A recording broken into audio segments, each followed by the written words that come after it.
for joining us for this second session on restoration Bonjour, techniques with merci a pour few être là also pour cette deuxième session sur pilot la sites that we're restauration. going to present their Voilà, work on this donc important topic. Thank you. voyons voir donc quels sont les thèmes principaux d'aujourd'hui, mais tout d'abord, merci pour être là à nouveau. Alors, malheureusement, le président du MEDPAN était pris ailleurs aujourd'hui, et donc il ne peut pas être avec nous, mais donc il a hâte de vous connaître en présentiel au mois de novembre. Alors, commençons par donc voir l'agenda d'aujourd'hui.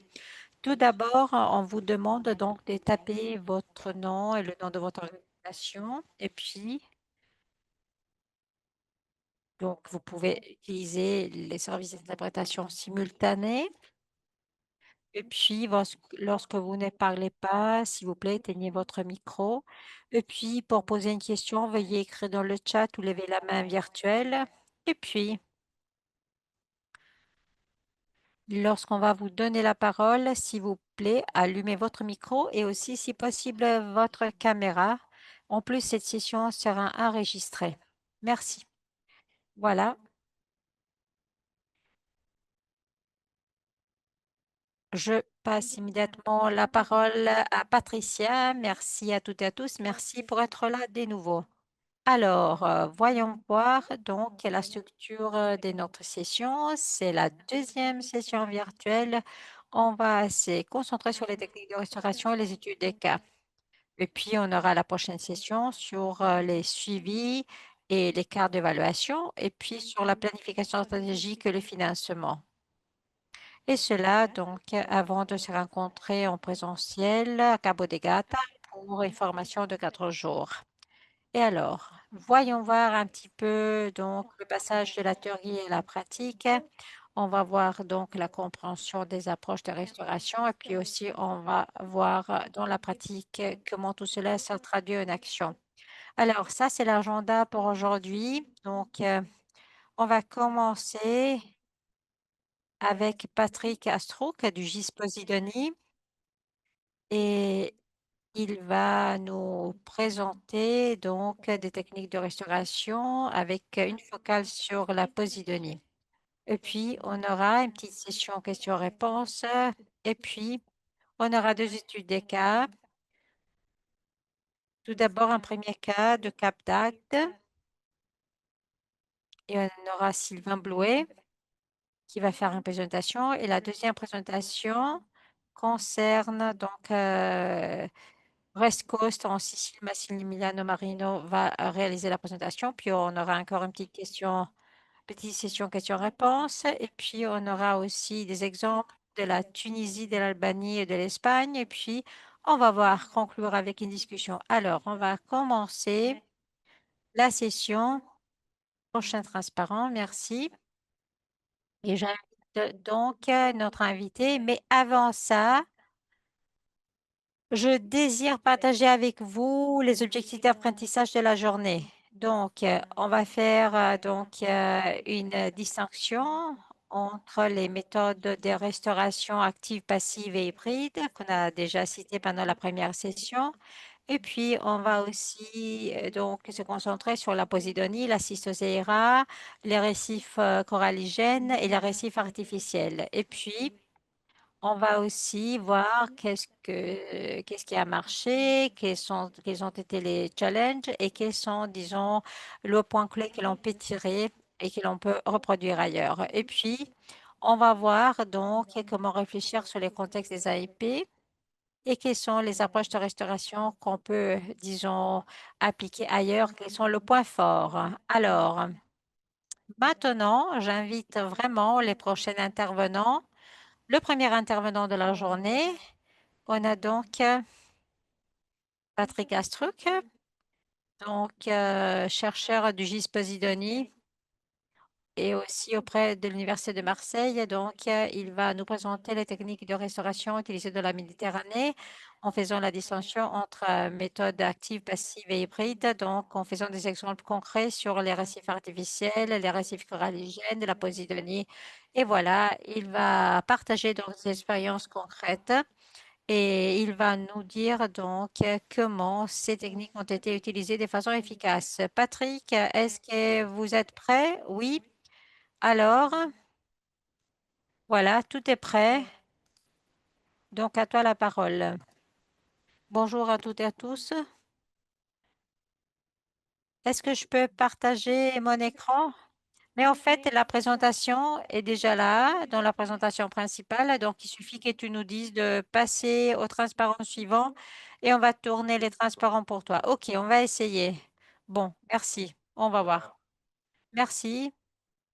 Merci pour l'invitation tout d'abord. C'est un grand plaisir pour moi d'être là pour vous parler donc de la restauration écologique de la Posidonie. Voilà. Je suis à Patrick Astruc du GIS Posidonie. Le GIS Posidonie, donc, c'est un groupe d'intérêt scientifique de la Méditerranée et qui étudie donc spécifiquement les herbes de Posidonie. Donc, on existe depuis 1982. On est une organisation à but non lucratif. Donc, on s'occupe de la recherche appliquée donc dans l'écologie marine et dans les lagons. Et on essaye donc de servir de passerelle entre les domaines académiques et les gestionnaires. On collabore avec l'Université de Aix-Marseille et voilà aussi avec d'autres institutions donc de la Méditerranée. Alors, je pense qu'en tant que gestionnaire, vous connaissez la Posidonie. Et c'est une espèce endémique de la Méditerranée et on la trouve uniquement dans la Méditerranée, donc avec une profondeur de 0 à 40 mètres. On peut la trouver aussi à des profondeurs plus élevées, comme à Chypre par exemple.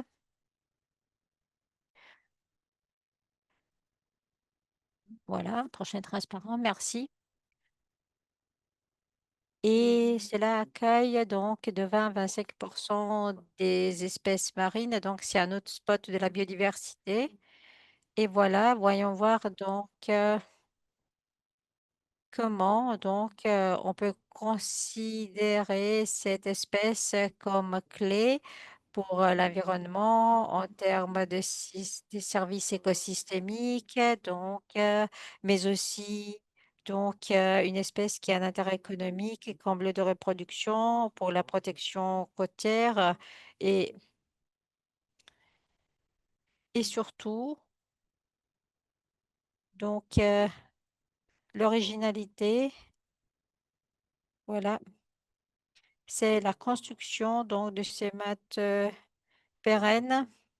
Ce sont des rhizomes et des racines avec des sédiments. Et voilà, cela constitue donc l'un, disons, des ressources de séquestration du carbone les plus importantes sur la planète qui dépassent largement aussi les écosystèmes, par exemple des mangroves ou d'autres types, avec une capacité donc de séquestration à long terme du carbone.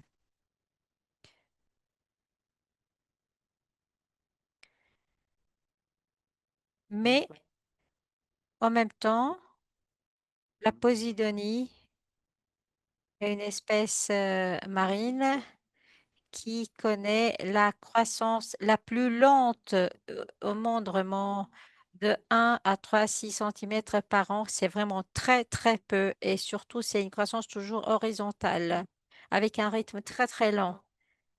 Et bien évidemment, les herbiers de Posidonie sont soumis à des pressions humaines énormes, et cela surtout depuis le XXe siècle.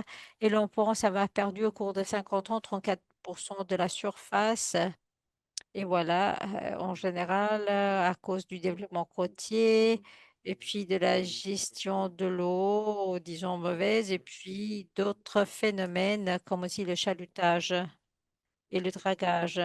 Et récemment, il y a le challenge du changement climatique qui pose beaucoup de questions. Et puis aussi, les problèmes des déchets marins rajoutent encore aux défis rencontrés par cette espèce. Et surtout, on se pose aussi des questions sur les conséquences des événements de floraison de masse. Est-ce que c'est une opportunité pour la diversification génétique ou c'est une réponse au stress? On s'interroge sur ça. Et puis, il y a d'autres challenges plus récents, par exemple, l'augmentation des activités d'ancrage, surtout depuis les années 2000-2010 dans plusieurs points de la Méditerranée. Et cela provoquait aussi une réduction de la surface des herbiers, par exemple au large de la côte française de la Corse. Et voilà, ici vous voyez quelques images. Donc, des herbiers, vous voyez aussi l'impact des déchets, vous voyez en vert clair, donc la diffusion opportuniste de la Caolerpa taxifolia, une espèce envahissante. Et puis, on est près de la baie de Pamplonne, près du golfe de Saint-Tropez. Prochain transparent, s'il vous plaît. Alors, peut-être qu'il y a un transparent qui manque ou peut-être on l'a sauté rapidement. Voilà. Pour toutes ces raisons, la Posidonie a un statut de protection spéciale tant au niveau national qu'international et c'est le cas en Catalogne, aux îles Baléares, en Espagne. Il y a une directive européenne en plus qui considère donc les herbiers des Posidonies comme un habitat prioritaire. Aussi, la Convention de Barcelone considère la Posidonie comme une espèce prioritaire. Et puis, la stratégie pour la biodiversité, la réglementation aussi sur la restauration de la nature valorise la Posidonie et aussi toutes les COP de 21 à 26 ont soutenu aussi les bassins naturels de carbone, y compris donc ceux fournis par les herbiers des Posidonie. Alors, prochain transparent. Comment restaurer la Posidonie? Bon, on parle donc de deux aspects, la restauration passive et la restauration active. Alors, la restauration passive signifie enlever et éliminer donc les pressions, les menaces pour favoriser la croissance naturelle, la pousse naturelle, avec aussi peut-être des greffages, et donc des greffes. Et puis, la restauration passive consiste tout simplement l'élimination de causes qui provoquent le stress et donc des pressions qui provoquent la réduction des herbiers et des posidonies. Et puis, on peut avoir aussi la conservation, comme par exemple ce que les AIP font avec une gestion efficace. Et puis aussi, on essaye aussi d'adapter la réglementation au niveau local, national et régional. Alors ici, par exemple, vous voyez une carte de la côte méditerranée française qui concerne la mise en œuvre d'un décret national sur l'ancrage des bateaux à plus de 24 mètres de profondeur. Et voilà, on a associé aussi des dispositifs de mouillage écologique un peu partout. Et puis, il y a d'autres outils qui peuvent aider les utilisateurs, disons, à agir de façon durable, de façon plus protectrice de la Posidonie. Et voilà, il en a identifié, indiqué des endroits où on peut mouiller sans endommager la Posidonie. Voilà donc qu'il y a toute une panoplie de mesures qui associées permettent donc de protéger la Posidonie.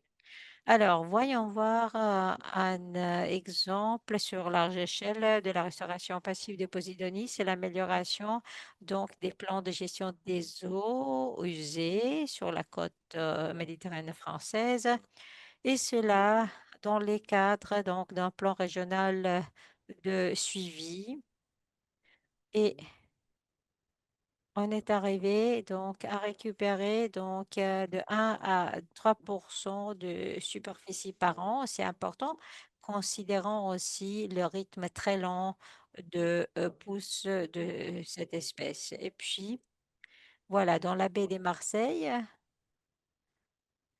et c'est justement l'endroit où je suis en train de travailler maintenant.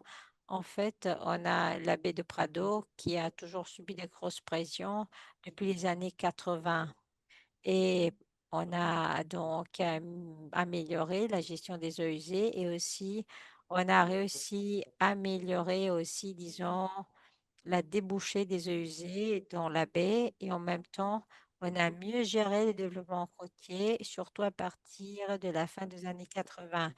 Par conséquent, on a observé cela et on le voit dans les prochains transparents. Voilà, ça, c'est la baie de Prado.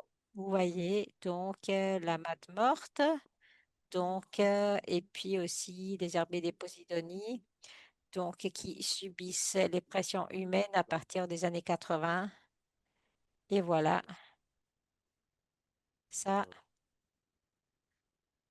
c'est donc un scan qui montre, disons, beaucoup, disons, de petites zones qui représentent la nouvelle Posidonie. Regardez. Voilà, ces petits endroits, cela correspond donc à un diamètre de 3 mètres. Donc,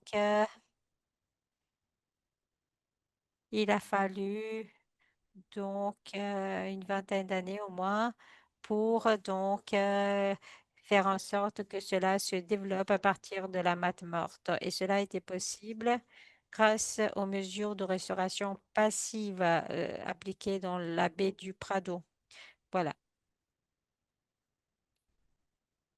Et puis, nous avons aussi identifié d'autres dispositifs de suivi comme donc ces structures permanentes carrées donc qui ont été installées à partir de 1986 et regardez donc les marqueurs qui limitent donc ce cadran permanent et voilà, donc on a pu garantir les suivis de la restauration. Et déjà à partir des années 90, on a constaté donc un rétablissement important, 5% en 1986, 32 en 1999. Et puis en 2025, on a fait le même suivi avec la photogrammétrie et donc on estime qu'on a eu une amélioration de 80% de couverture. Et voilà, donc, et cela presque 40 ans après la mise en œuvre de ces dispositifs de suivi. Et c'est vraiment un résultat considérable ici. Et vous voyez donc comment cet exemple montre que la Posidonie a besoin de temps pour se rétablir, mais la restauration passive peut être donc réussie à long terme. Regardez, qu'est-ce qu'il faut faire pour faire ça? Donc, il faut un suivi à long terme d'au moins 10 ans et ça, c'est obligatoire pour collecter donc des évidences claires qui montrent aussi comment une bonne gestion effectivement génère ce type de résultats pour montrer effectivement qu'est-ce qui se passe lorsqu'on élimine les pressions et les menaces. Et puis, voyons voir maintenant la restauration active. Alors, une fois que, alors, si donc la couverture disparaît, et alors imaginons donc des zones très larges de matte morte ou des processus d'auto-érosion qui peuvent être vraiment très nuisibles. Alors, la Méditerranée donc, nous a fourni déjà 50 ans de feedback de restauration active avec donc des vrais pionniers aux années 70 qui ont testé pas mal de solutions expérimentales, qui se sont posées pas mal de questions, les jardiniers de la mer, hein, ainsi disaient, et donc qui ont utilisé par exemple des carrés de béton et puis, il y a eu beaucoup d'expérimentations, par exemple, On en a quelques-unes d'Alexandre Menez et puis d'autres collègues de l'Italie et de l'Espagne qui ont testé différentes méthodes à différentes profondeurs avec différents matériaux. Et on a eu les conclusions autour des années 2000. Et donc, la transplantation de la posidonie est faisable, mais c'est pas efficace du point de vue des coûts pour la vraie restauration.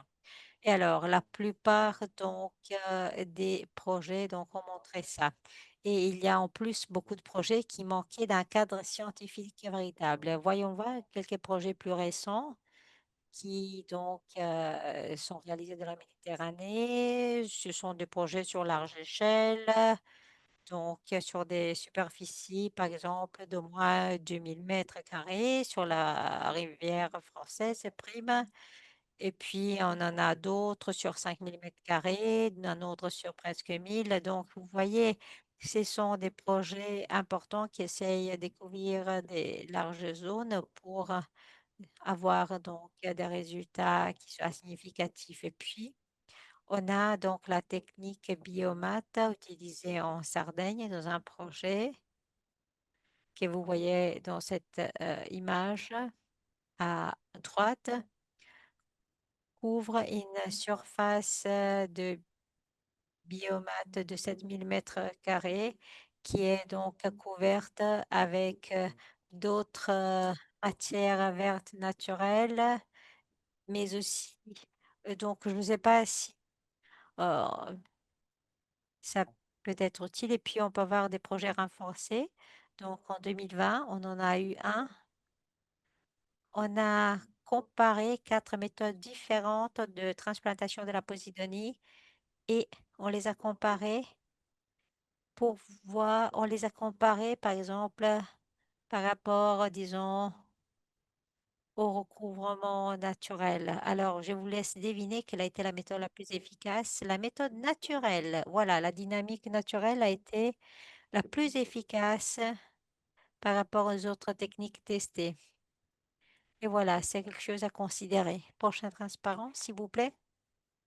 Alors, il y a un autre projet en Toscane, en Italie, qui a suivi donc les,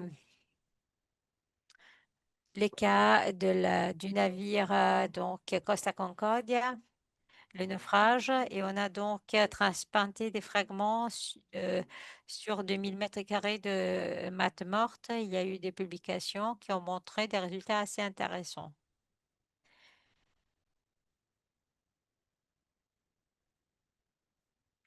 Ça, c'est un autre projet réalisé en 2017.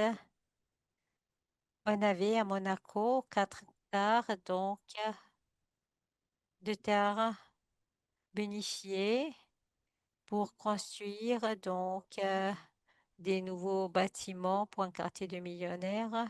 Et en fait, c'était considéré donc un projet à très haut intérêt économique et on avait donc une surface d'herbier de 1500 mètres carrés. On en a éliminé seulement 500 et ils ont été transplantés ailleurs en 2017. Et 8 ans après, il y a 400 mètres carrés qui restent. Et donc, ça, ce n'est pas un vrai succès. Disons, c'est pas la bonne méthode de restaurer parce s'agit juste d'une compensation sur un projet à gros impact et donc qui nous montre qu'est-ce qu'il ne faut pas faire par rapport au processus de développement côtier. Alors, la restauration ne devrait pas, disons, être un argument pour compenser ou pour continuer le développement côtier. Et puis, on peut parler rapidement de l'usage des sémences ou de jeunes pousses qui peuvent être collectées, par exemple. Et voilà, l'avantage, c'est qu'il n'y a pas donc d'impact. C'est facile de collecter ces jeunes pousses. On en a beaucoup. En plus, cela favorise la biodiversité génétique. Mais la reproduction sexuelle de la Posidonie est trop rare et trop éparpillée et isolée et on n'arrive pas à pouvoir mettre au point des plans de gestion car en fait, on ne peut pas, disons, constater partout la disponibilité aussi donc de ces semences. Et puis, il y a un risque aussi de pâturage de la part des herbivores. Et donc, voilà, en fait, c'est une méthode très compliquée à appliquer. Et puis, donc, parfois, il y a de jeunes pousses, en fait, qui sont très sensibles et donc et qui n'arrivent pas donc à survivre. Voilà. Ici, vous voyez des images concernant d'autres projets qui ont utilisé donc des jeunes pousses. Ici, vous voyez de documents contenant des lignes directrices importantes. Ce sont des documents vraiment stratégiques si vous désirez travailler sur la restauration des herbiers des Podisdoni. On a donc il y a une publication réalisée par Boudoresque et ses collaborateurs et une autre réalisée par le réseau Posidonie méditerranéenne et avec 50 contributeurs entre chercheurs et gestionnaires. Et voilà. Alors, ces modèles décisionnels est très important à considérer, surtout à chaque fois que l'on désire commencer une procédure de restauration active. Il faut donc se poser toutes ces questions-là. Et si la réponse est non, c'est pas faisable. Si c'est oui, alors on peut voir comment procéder. Et voilà, il faut donc répondre oui ou non de façon très nette, très claire. Et donc, voilà, il faut voir selon la réponse si on peut procéder ou pas. Et puis, il y a une autre question très importante. Est-ce que la cause supposée de régression existe encore ou pas? Parce que ça, c'est crucial. Parce que, évidemment, il y a des causes dont, disons, la relation avec la survie ou pas est clé.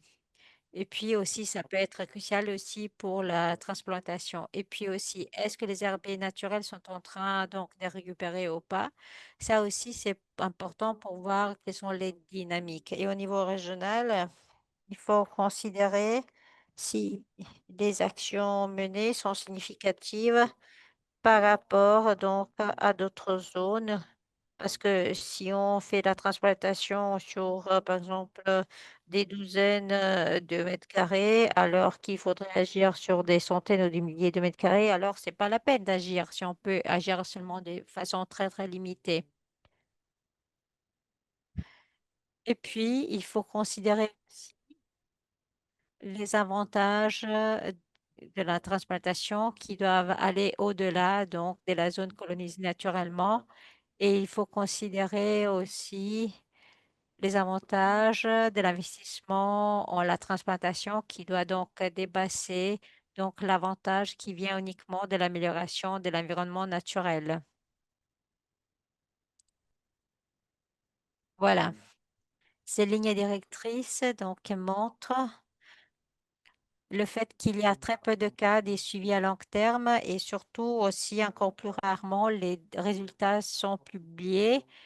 À long terme, on a constaté des carrés aussi, comme par exemple la stabilisation, mais aussi l'augmentation. Donc, en fait, on peut voir qu'il y a, par exemple, des éléments de stress qui peuvent encore avoir un impact, mais il y a, par exemple, une expérimentation de transplantation dans le parc national de Pocro, où donc on a transplanté à partir de plusieurs zones de la Méditerranée et donc, on a vu qu'en fait, contre 1988 et 2023, la surface a évolué donc de 3 à 105 mètres carrés. Et donc, ça fait une augmentation de 35 fois. Et ça, c'est un résultat intéressant, mais obtenu à long terme. Et voilà. Et donc, vous voyez aussi donc le jeune pousse installé entre la période citée 88-95. Et puis, regardez donc l'exemple que j'avais cité aussi auparavant, réalisé en 1991 sur 4 ans dans la baie du Prado. Et vous voyez l'évolution positive. On a augmenté le nombre de pousses, mais on a arrêté en 95. Et puis l'année dernière, on a découvert donc qu'il y avait donc encore des cas de transplantation. Oui, l'évolution des plantes qui avaient été transplantées. Et regardez, en fait, là en rouge, vous voyez où 34 ans après, donc cette prairie s'est formée et avec une forme assez homogène. Et vous voyez donc, on a constaté que on a eu une augmentation lente mais constante. Voilà. En 2025, donc on est revenu et on a constaté en fait qu'il y a une augmentation sur une très longue période. Donc maintenant, on a eu une augmentation de jeunes pousses, augmentation de 30 fois et 22 fois de plus de la surface. Il faut plus donc d'évidence pour voir les avantages non seulement de la transplantation, mais aussi donc de l'élimination des éléments de stress. Parce que sinon, et si le stress ne disparaît pas, après on peut pas avoir donc un épanouissement des bienfaits. Alors, quelques détails techniques. Je ne vais pas trop m'attarder là-dessus, mais c'est juste pour vous dire quelques éléments clés. Je voulais tout simplement spécifier donc qu'est-ce qui peut marcher. Alors, l'objectif, c'est d'avoir les taux de survie maximales dépassant 75% après 5 ans de dynamique positive. Et donc, ça doit correspondre aussi à un retour des fonctions écologiques. Et puis, il y a des conditions requises. Par exemple, les matériaux collectés étaient à une profondeur plus élevée par rapport au site de restauration. Alors, imaginons donc, il faut toujours aller plus en profondeur. Et puis, il faut toujours favoriser les rhizomes plagiotropiques qui correspondent toujours à la croissance horizontale. Et puis aussi un minimum de 3 à 5 pouces pour chaque fragment. Et voilà, la saison la plus adaptée, c'est du printemps jusqu'à la fin de l'été. Et voilà, donc on peut utiliser donc des coupes vivantes ou des fragments détachés naturellement ou peut-être à cause des activités d'ancrage. Et puis, on peut se poser des questions aussi sur l'impact de l'échantillonnage par rapport à la partie donneuse. Mais évidemment, si l'on coupe juste quelques fragments, c'est négligeable l'impact. Et puis, évidemment, les fragments posent les problèmes de la non-connaissance de leur origine et cela peut avoir des conséquences sur les taux de survie des fragments qui ne sont pas coupés exprès. Et cela pose aussi un problème par rapport à la disponibilité et leur collecte peut demander beaucoup de temps.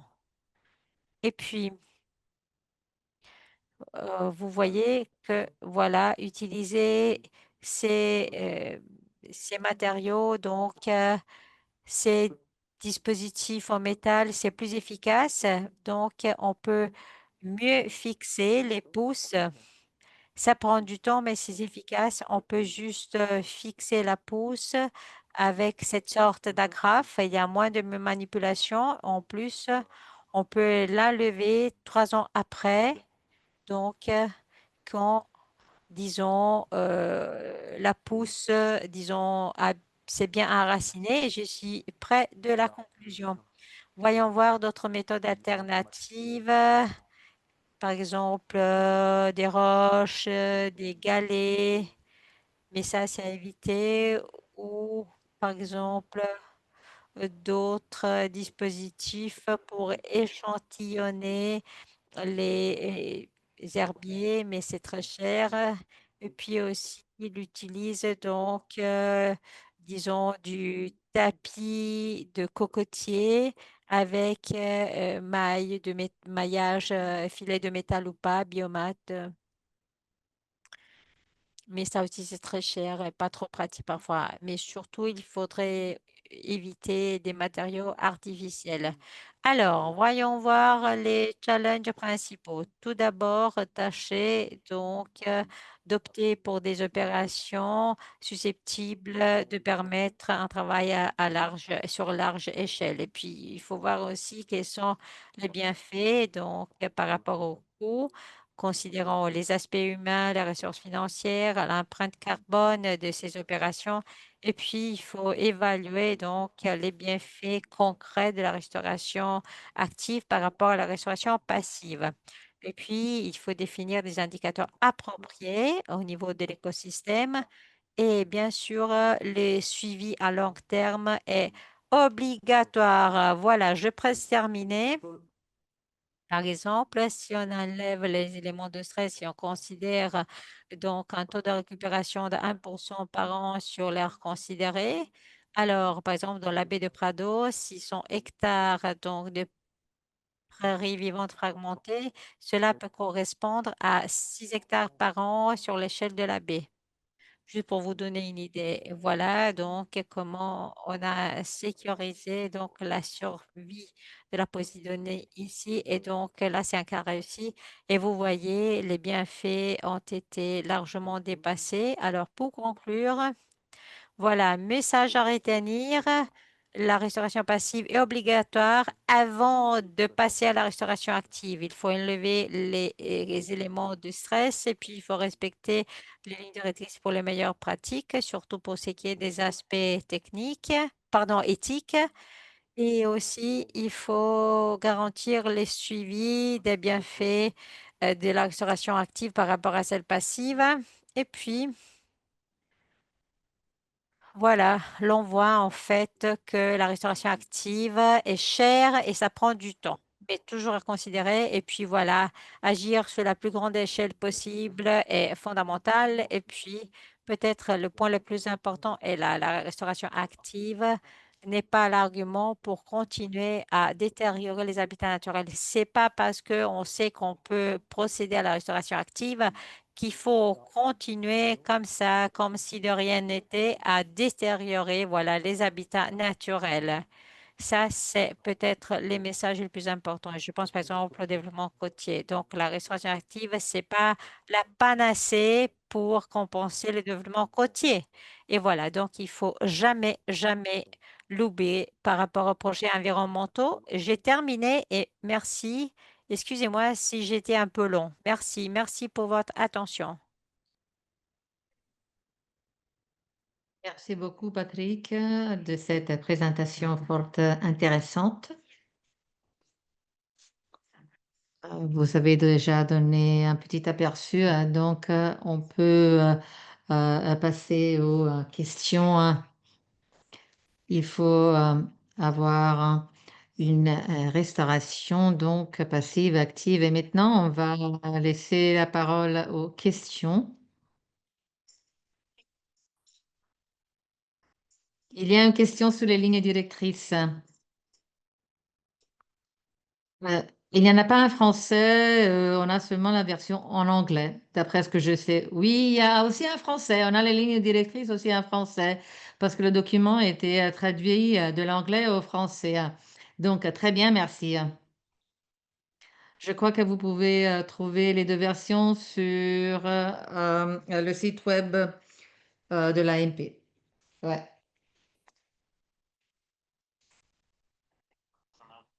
Et il y avait une autre question de la part de Seyfeddine.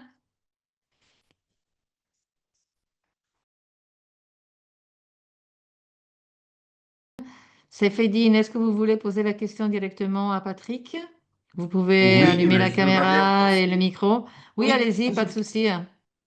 J'ai une question par rapport à la technique d'échantillonnage. Est-ce qu'il y a des raisons bien déterminées à échantillonner avant la transplantation des données, ainsi que la conservation entre la- l'échantillonnage et la réimplantation des données? Je ne sais pas si j'ai bien compris la question. C'est de l'échantillonnage pour collecter, pour transplanter ou l'échantillonnage pour suivre Oui, l'état de l'herbier? Oui. pour transplanter. Mm.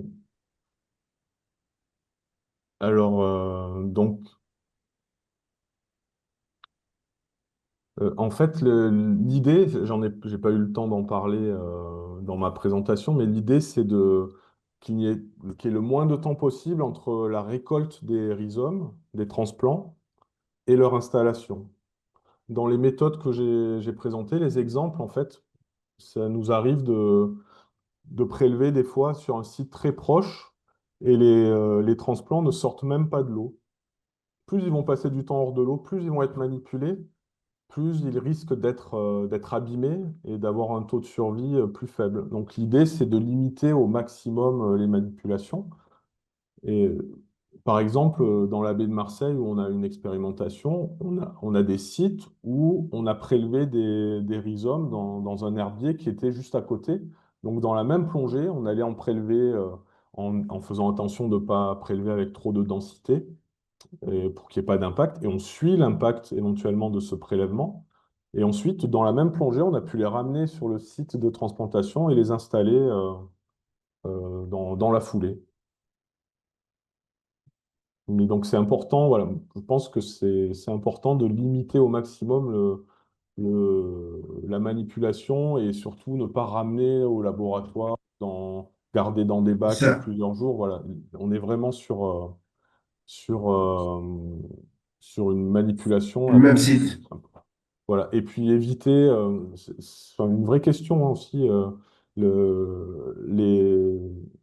les boutures doivent être d'une origine très proche du site de transplantation. Voilà. L'exemple que j'ai présenté à Porquerolles, où à l'époque, ils se sont amusés à prendre des transplants de Turquie, d'Algérie, de Grèce. En termes de pollution génétique, c'est quelque chose qui est peut-être à éviter, même si la posidonie, on sait qu'elle a pas une variabilité génétique très, très importante, mais au niveau éthique, c'est quelque chose qui ne peut pas être envisagé, donc il faut être prudent là-dessus aussi. Merci beaucoup.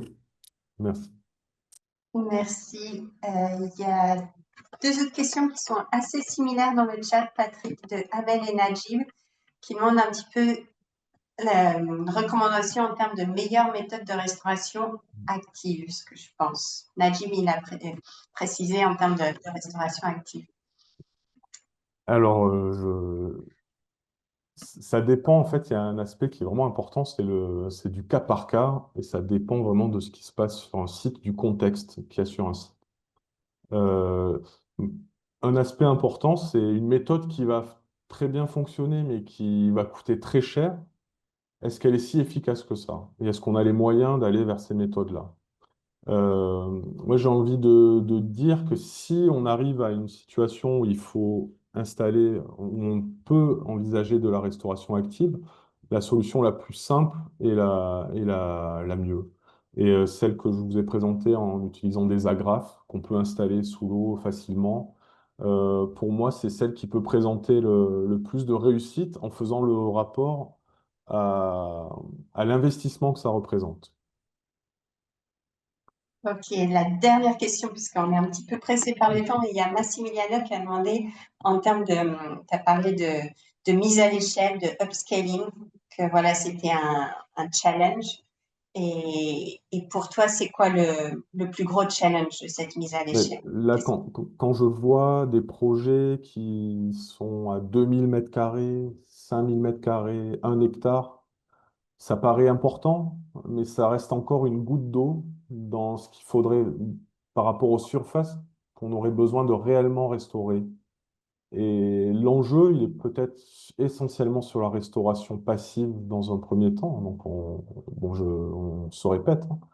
On va pas pouvoir restaurer à la main ou même avec des méthodes industrielles des hectares et des hectares d'herbiers. Donc, il y a surtout besoin d'envisager une restauration passive efficace et dans certains cas de figure, un petit peu de restauration active. Mais voilà, l'exemple de la baie du Prado, avec sans doute plusieurs hectares par an de restauration passive, c'est ça qu'il faudrait pouvoir mettre en évidence dans d'autres zones où on a clairement retiré des pressions. Voilà. Merci. Patrice. On va présenter le prochain intervenant. Oui, on va continuer parce qu'on veut donner la parole à tout le monde. Donc, on va continuer maintenant.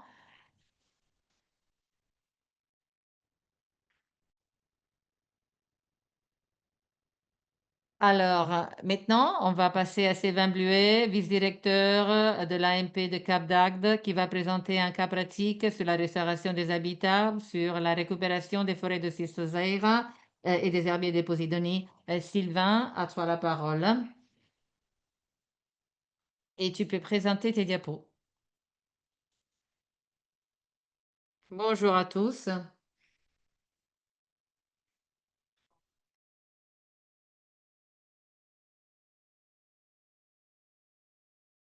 Ce que vous voulez.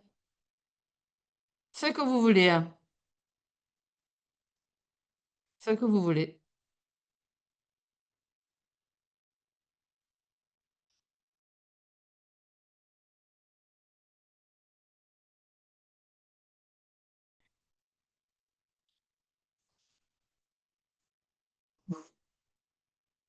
Aujourd'hui, je vais parler du projet de restauration écologique de l'AMP de la Côte Agatoise en France. C'est un nouveau programme de restauration de la Cistoseira.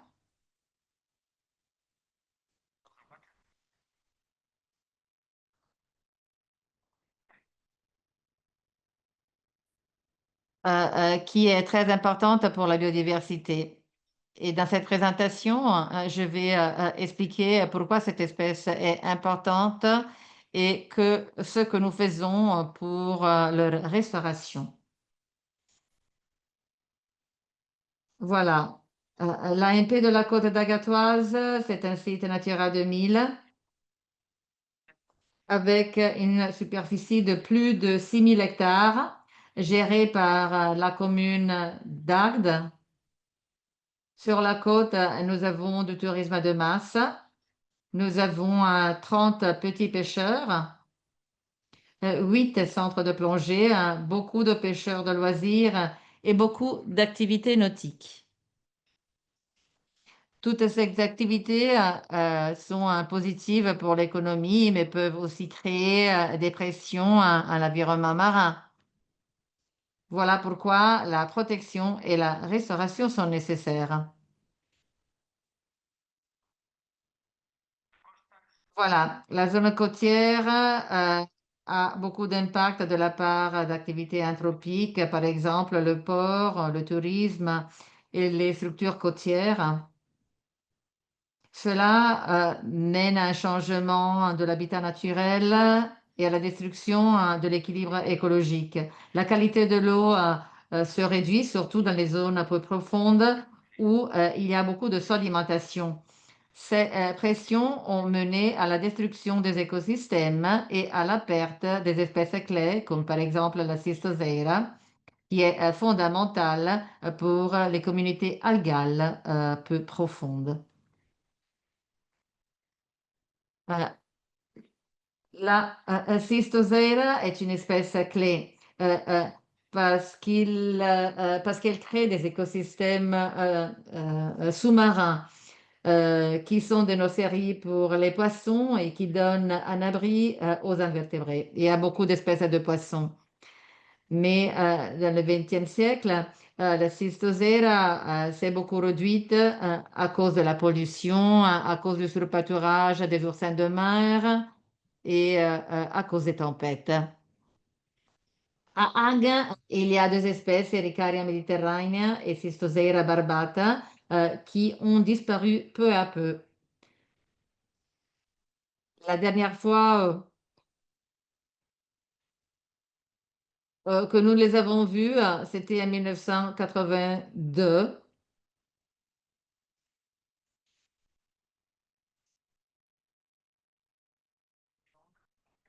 Alors, l'objectif principal, donc, c'est de restaurer les habitats clés des écosystèmes rocheux d'eau peu profonde. Et nous voulons aussi contribuer à la stratégie européenne de la biodiversité et aider la recolonisation naturelle malgré la dispersion des espèces.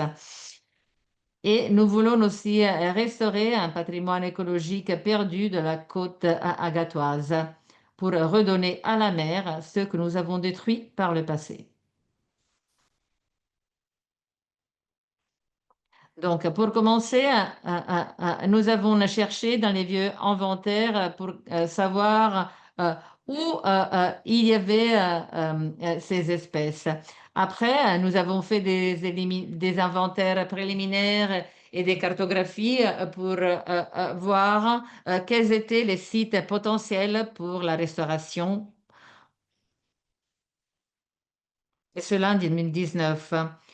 Pour Ericaria Mediterranea, nous avons travaillé avec un site d'honneur.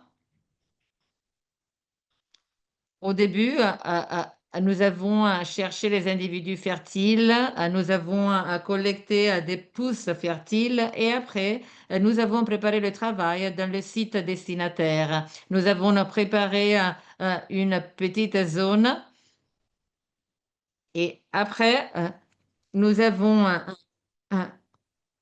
intégré, disons, une surface de 150 cm² qui s'est dégagée pour permettre la mise en place des anneaux et favoriser la fixation et la croissance des jeunes plantes de Cystoseira.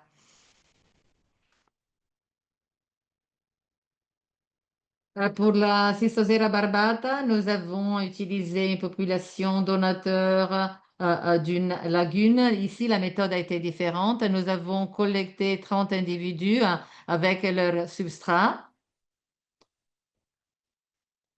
où ils ont poussé et donc nous les avons transplantés dans le site bénéficiaire.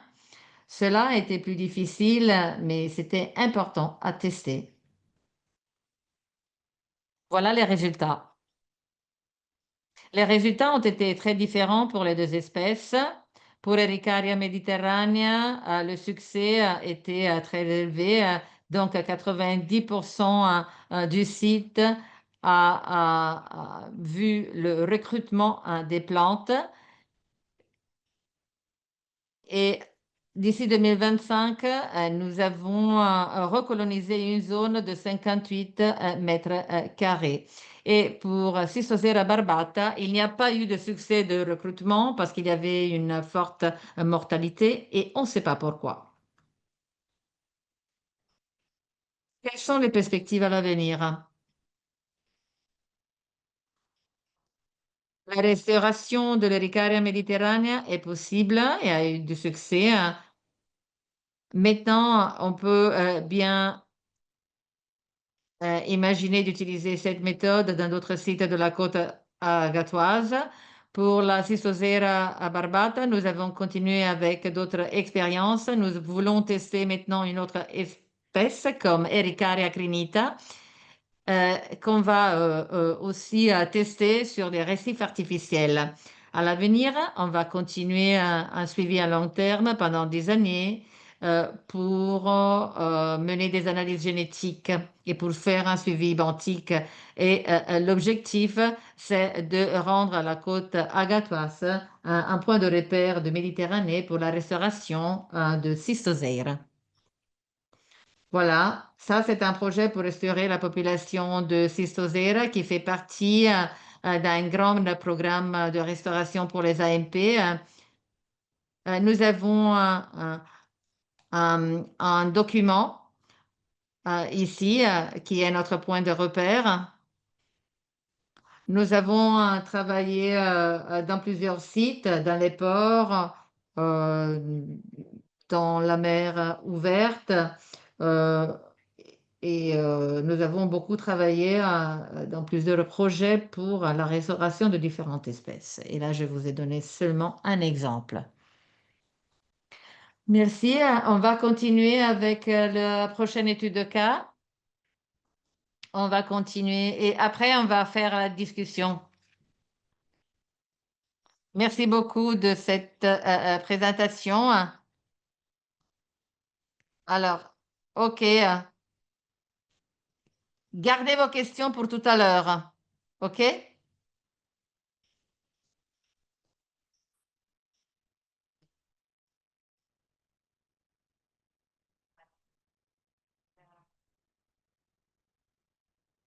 Barbata, Yeah, no idea. Okay. est-ce que vous avez, est-ce que vous allez sait pas, continuer des on ne sait pas projets trop pourquoi pour Barbata? ça a pas marché. Barbata est plutôt une espèce qui préfère les zones calmes. On pense que quand on a testé, qu'on les a réintroduits, c'était dans une période où on a eu des coups de mer. Et on pense que du coup, l'agitation du milieu a fait que ça n'a pas fonctionné comme on voulait. On va retester, on doit retester l'année prochaine. On va recommencer sur Barbata. On va retester peut-être de refaire le même protocole que pour Ericaria mediterranea, juste en prenant des fragments et pas en déplaçant tous les individus, complètement l'individu avec son rocher. Et en retestant cette méthode qui a quand même l'avantage, pour être vraiment pratico-pratique, déjà d'être plus simple parce qu'on ne transporte pas des rochers avec nous, donc c'est quand même plus simple en termes de transport. Et puis il se pose toujours la question de déplacer certaines espèces quand on déplace des rochers, notamment quand on va chercher des rochers et des algues qui sont dans des lagunes comme l'étang de Thau, où il y a pas mal d'espèces invasives. Ça demande beaucoup de temps pour gratter, pour nettoyer les rochers, pour nettoyer, pour éviter d'introduire de nouvelles espèces. Donc juste en prenant les rameaux fertiles, c'est quand même beaucoup plus simple. Merci, Sylvain. S'il n'y a pas d'autres questions tout de suite, on va retourner à la présentation. Tricia, I give you the floor. Okay. Thank you. Merci beaucoup, Sylvain. And then, Alors, maintenant, vous aurez la possibilité donc de discuter aussi cette présentation. Gardez vos questions pour après, pour Sylvain. Et maintenant, on va passer en Sicile à l'une des sites pilotes Rest Coast avec Massimiliano Marino de l'Université de Catane, qui va partager le projet de restauration et les approches techniques et l'engagement des parties prenantes. Donc, Massimiliano, à toi la parole. Merci, Patricia. Est-ce que vous m'entendez? Oui, merci beaucoup. Je m'appelle Massimiliano Marino de l'Université de Catane, dans le sud de l'Italie. Aujourd'hui, je vais vous parler de notre expérience dans la restauration côtière et dans les techniques de restauration dans une étude de cas dans le sud de la Sicile. Par rapport aux deux autres présentations, il y a quelques différences. Avant tout, on va passer aussi au biotope terrestre parce que là, on parle de restaurer la continuité entre les habitats fluviales et la côte. Donc, on va aussi parler d'autres techniques pour chercher à restaurer la continuité entre les deux habitats. Et après, il y a aussi une autre différence. On ne va pas parler seulement des défis techniques, mais aussi des des défis de gouvernance. Et donc, les situations complexes avec les parties prenantes, les autorités, les procédures, pour chercher à se concentrer sur un programme concentré sur la restauration côtière. Mais avant tout, je vais vous présenter le site. Voilà, le voilà. C'est la lagune du sud-est de la Sicile. C'est des lagunes, c'est disons un système complexe de lagunes salines, méditerranéenne. Ces lagunes, la plupart des fois, ne sont pas connectées à la mer pour la plupart de l'année. Et donc, il y a de l'eau douce qui arrive pendant les inondations et de l'eau de mer qui arrive pendant l'hiver avec les tempêtes de mer. Et elle se sèche de plus en plus de l'été à l'hiver. Donc, il y a une grande variabilité au niveau de salinité, au niveau et dans le niveau de l'eau, parce que c'est des lagunes qui sèchent. Voilà, cette zone est très importante en termes de biodiversité. Euh, euh, c'est l'une des hotspots pour les oiseaux qui voyagent, disons, dans la Méditerranée centrale. Donc, l'état écologique de cette zone influence beaucoup, disons, la quantité d'oiseaux, le nombre d'oiseaux qui bougent du nord de l'Europe jusqu'à l'Afrique et vice-versa. Et donc, voilà quelques espèces qui sont chez nous.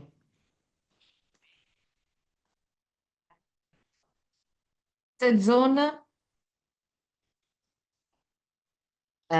souffre beaucoup de pression anthropique.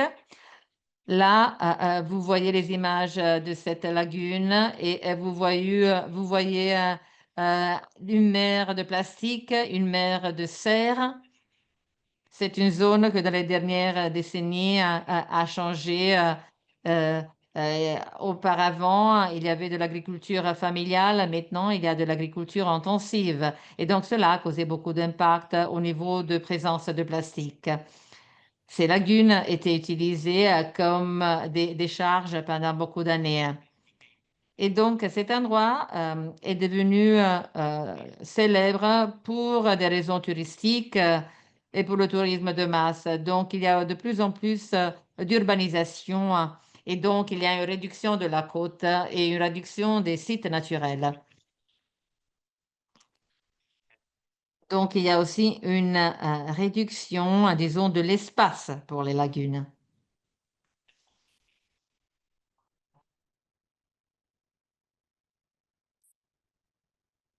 Ces pressions sont liées aussi au changement climatique. C'est des zones très vulnérables aux différents types de phénomènes extrêmes. On l'a vu pendant les dernières années, les tempêtes tropicales dans les Méditerranées, surtout dans ces zones. Et c'est des zones très proches de la mer. Donc, s'il y a une augmentation du niveau de la mer, il va y avoir une menace écologique pour les lagunes.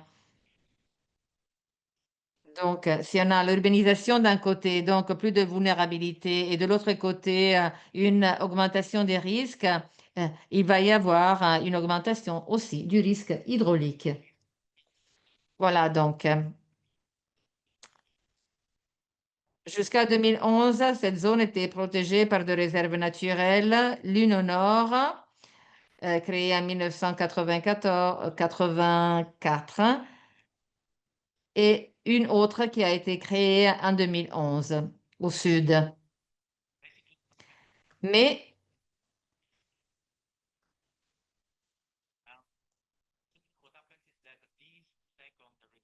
cette deuxième réserve a été interdite en 2015 parce que les paysans de la zone étaient contre la création de cette zone protégée et se sont révoltés.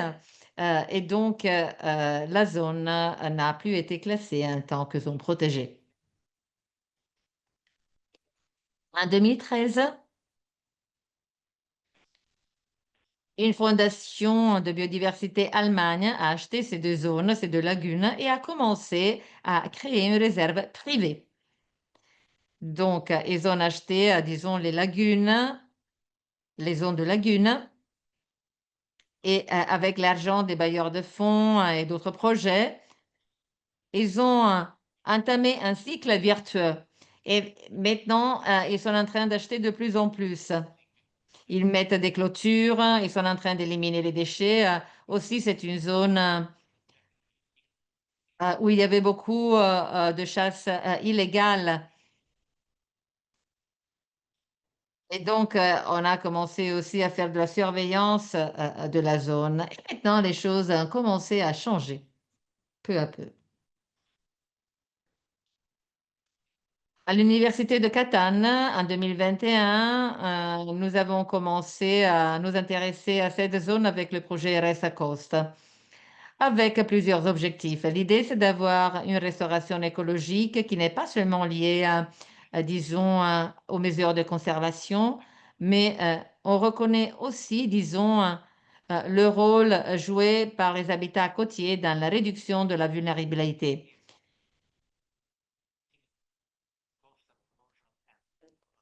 Pour réduire l'érosion côtière. Donc, en collaboration avec la Fondation d'Allemagne, nous avons commencé à travailler pour évaluer les différentes actions de restauration menées.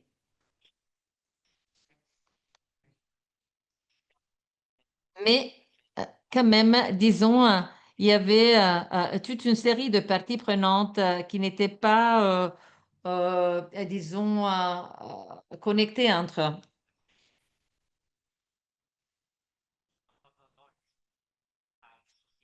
Il y avait beaucoup d'associations, beaucoup de fondations qui étaient intéressées aux activités de restauration, mais d'autre côté, il y avait des communes, les autorités de l'eau et aussi les paysans. Donc, des personnes qui peuvent vraiment influencer les autorités. Donc, d'un côté, on avait un intérêt pour la restauration, mais de l'autre, on avait les agences qui doivent mener la restauration, mais qui ne sont pas intéressés tout de même à la restauration, qui sont intéressés à autre chose. Donc, on ne connaissait pas trop la zone, donc nous avons commencé à collecter les données euh, euh, sur les processus biotiques et abiotiques, donc sur la végétation, la qualité de l'eau, la bathymétrie, les sédiments, la flore, la faune, etc. Parce qu'on s'est rendu compte que c'était une zone qui n'était pas trop étudiée. Donc, on a commencé à, disons, à créer cette base de données peu à peu. Nous avons aussi créé un réseau de suivi. C'est juste pour vous donner quelques exemples. L'un de ces capteurs que vous voyez maintenant, hier, a été détruit par quelqu'un de la population locale. Donc, disons que la population locale s'oppose à ce type d'initiative. Et cela s'est passé juste hier. Donc, cela juste pour vous faire comprendre ce qui se passe dans la zone.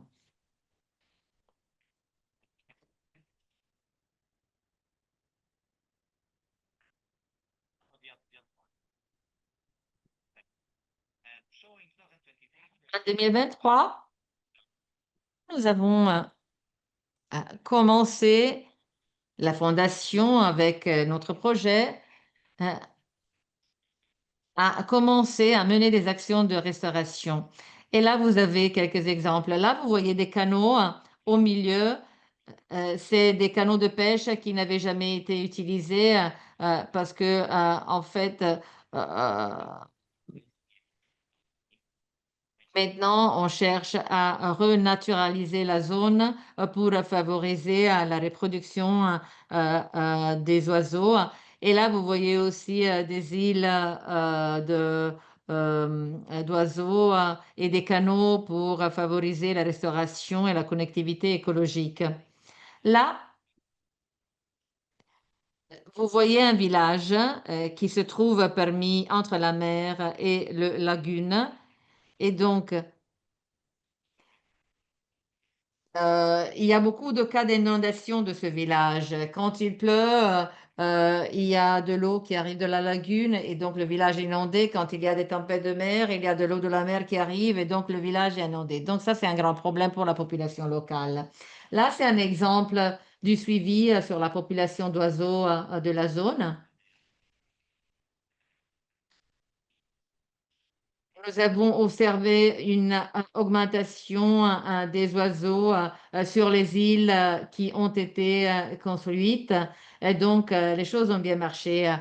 Donc, ils ont dragué les canaux entre les lagunes et avec le sable de ces canaux, ils ont construit ces îles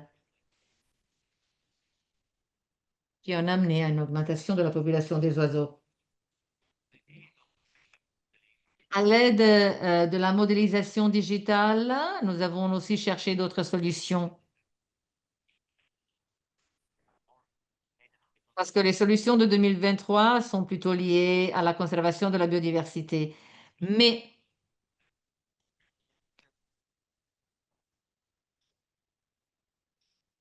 Patrick était en train de dire qu'on est en train d'évaluer la restauration maintenant. Et maintenant, nous avons commencé à étudier une série d'actions dans la mer et dans la zone terrestre, dans les lagunes, pour comprendre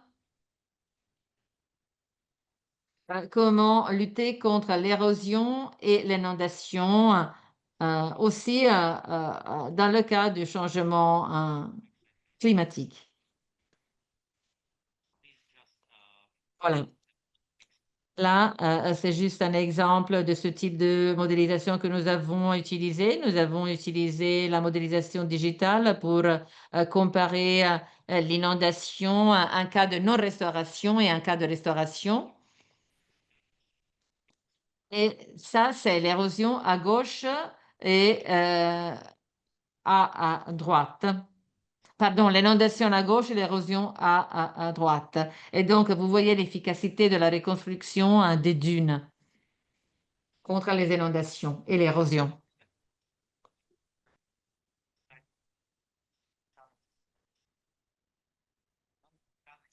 L'un des principaux défis dans la zone, non pas lié seulement à la protection des villages, est chercher un compromis entre comment gérer la ressource d'eau et comment assurer la survie du village. Parce que d'un côté, il faut garder, disons, un paysage naturel pour permettre la reproduction des oiseaux. Mais il faut aussi réduire la vulnérabilité du village. Donc, la gestion est assez complexe parce qu'il faut trouver un équilibre, parce qu'avant tout, il y a un manque de données. Et après,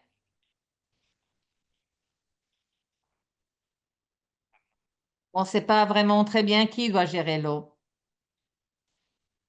Par exemple,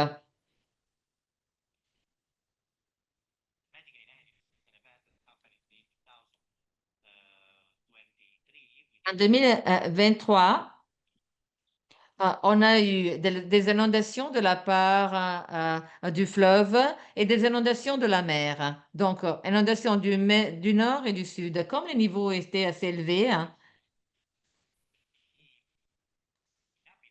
les habitants de la zone ont commencé à draguer de façon illégale l'estuaire pour que l'eau de la lagune pouvait sortir. Et donc, en été, il n'y avait pas assez de niveau d'eau pour les oiseaux, pour la reproduction des oiseaux. Et donc, la Fondation de la biodiversité allemande a créé, disons, ces barrières donc, qui pouvaient garder l'eau, qui pouvaient arrêter l'eau à un niveau minimum d'eau pour permettre la survie des oiseaux. Mais quand même, il y a eu de l'opposition de la part des habitants de la zone qui ont dit que les barrières étaient en train d'augmenter la vulnérabilité du village.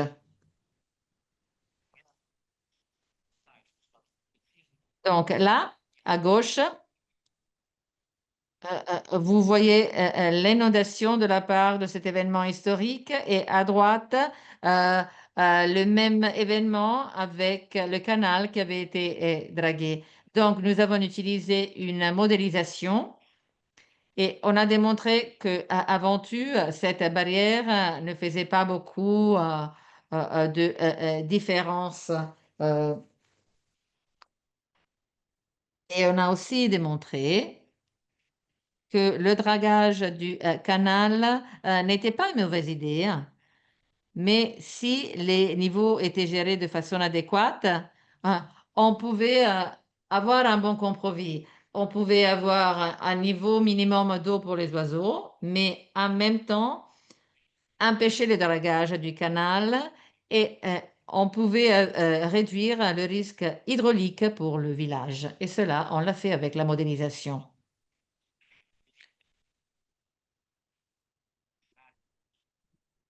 Et nous avons utilisé la modélisation aussi pour la menace du changement climatique.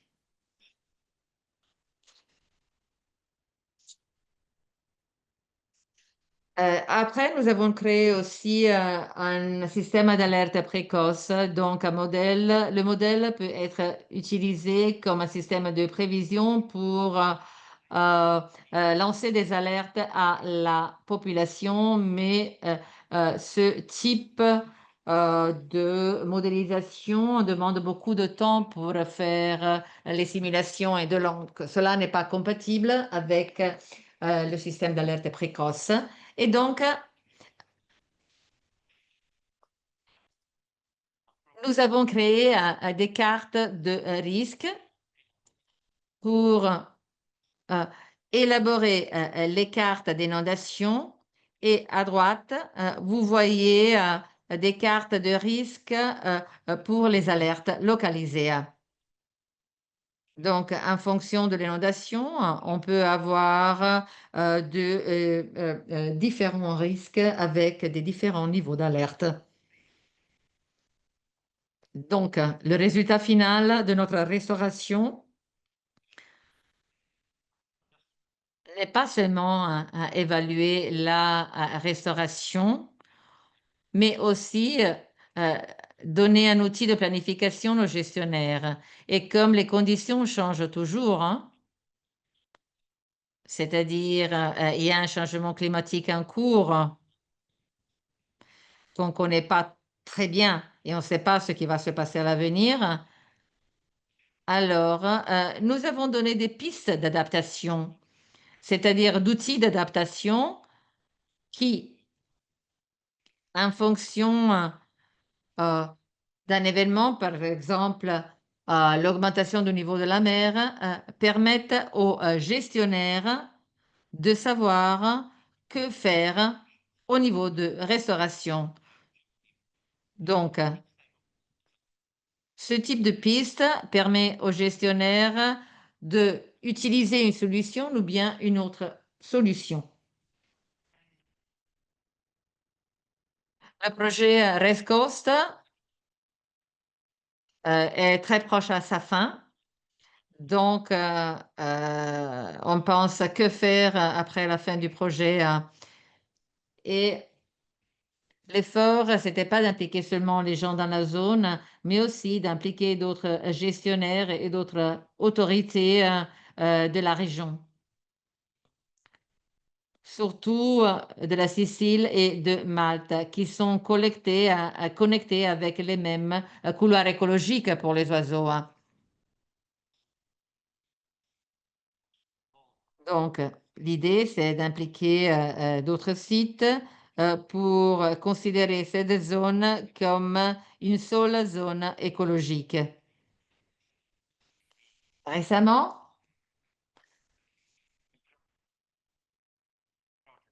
on nous a donné un nouveau projet. Nous avons gagné un nouveau projet pour continuer le projet à Rest Coast. Et toutes ces activités ont été menées avec les parties prenantes. Les autorités, les parties prenantes ont de plus en plus été impliquées, donc on est entré en contact avec elles. On a cherché à comprendre leurs contraintes, leurs besoins, quelles étaient les limites de notre projet pour elles. Et maintenant, on est en train de trouver un accord avec les parties prenantes pour créer, disons, un engagement, pour promouvoir un engagement à long terme dans ce type de solution. Et c'est tout pour moi. Merci beaucoup de votre attention.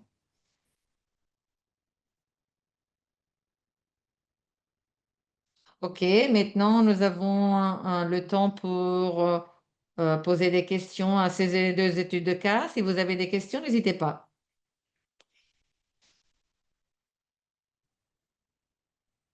Y a-t-il des questions pour Massimiliano?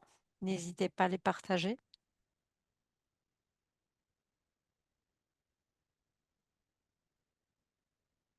Et on aurait d'autres présentations, mais même si on n'aura pas le temps, ne vous inquiétez pas, on va les reporter à la session suivante. Massimiliano, tu as parlé des financements pour les projets de suivi et la possibilité de donc étendre ces suivis aussi aux pays, disons, environnants.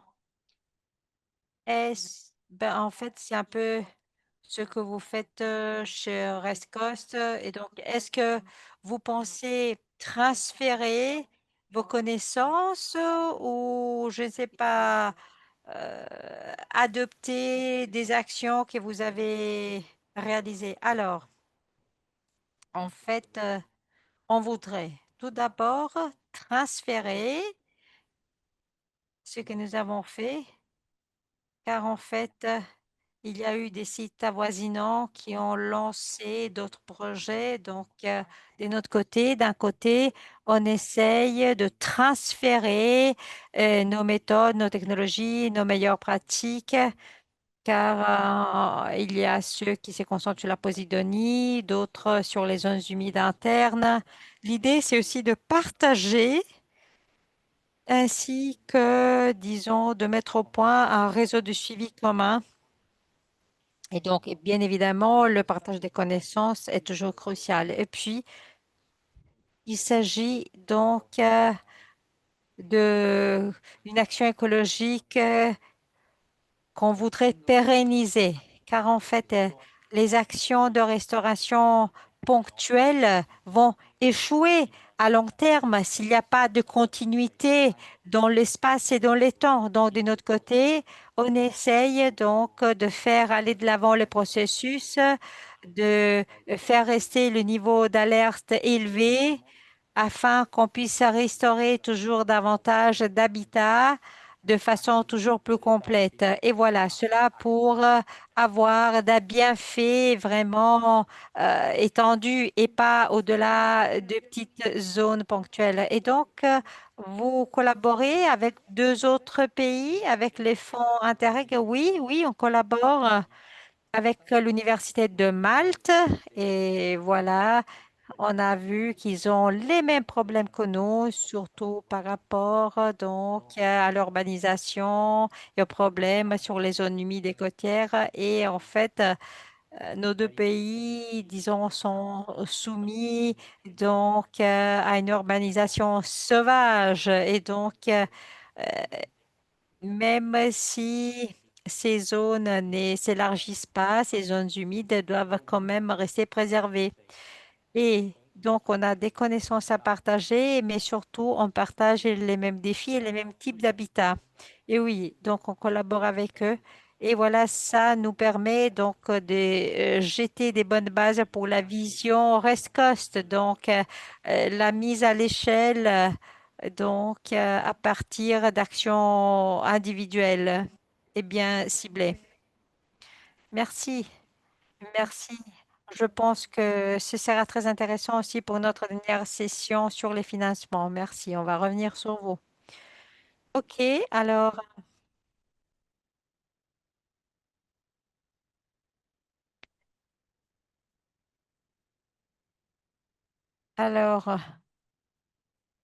je pense que le moment est venu donc de présenter notre prochain intervenant, Patricia. Alors oui, on a donc un moment pour d'autres présentations, pour écouter Donc, les présentations des participants sur les actions de restauration.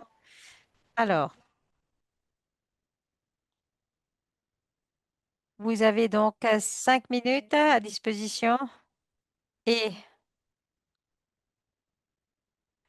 alors, ça, c'est l'ordre des présentations. Et si on n'aura pas du temps pour tous, on va reporter les présentations qu'on n'aura pas le temps d'écouter. Alors, on a Poudrila Askoselage de l'AMP de Karaburun Sazan, le parc marin, et puis du parc naturel de Porto Palermo en Albanie, et puis Seyfeddine Triki, EcoGard et Notre Grand Bleu, l'association Notre Grand Bleu de donc les îles Curiates en Tunisie, et puis David Martinez Pablo du parc naturel de Salbufera d'Esgrau à Menorque, et puis on a Hans Bezarti, donc des îles Kerkena. Voilà, on va commencer. Voilà, ça c'est l'ordre qu'on a défini, donc vous pouvez naturellement vous enchaîner. On commence par l'Albanie. Je suis Poudrila et je vous présente Flag Pine, une ONG. Et voilà. Voyons voir les actions de restauration mises en œuvre dans le parc marin de Carbone-Sazan et le parc naturel de Porto Palermo.